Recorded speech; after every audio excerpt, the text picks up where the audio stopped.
Die দিয়ে preposition সবগুলো একসাথে। ডাই অফ, কোনো রোগে মারা যাওয়া। উদাহরণস্বরূপ, হি ডাইড অফ ফেভার, অর্থাৎ সে জ্বরে মারা গিয়েছে। যে কোনো রোগ বলতে পারেন, হি ডাইড অফ কলেরা, অর্থাৎ সে কলেরায় মারা গিয়েছে, এরকম ভাবে। ডাই ফ্রম, কোনো কারণে মারা যাওয়া।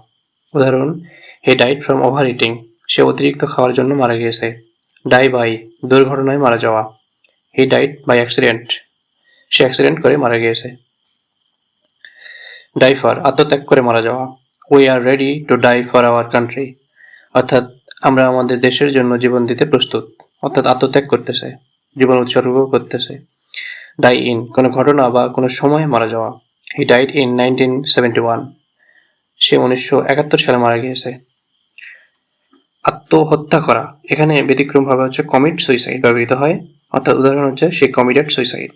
নিয়মিত এরকম গুরুত্বপূর্ণ ভিডিও পেতে লার্ন ইংলিশ পেজটিকে ফলো দিয়ে সাথেই থাকুন।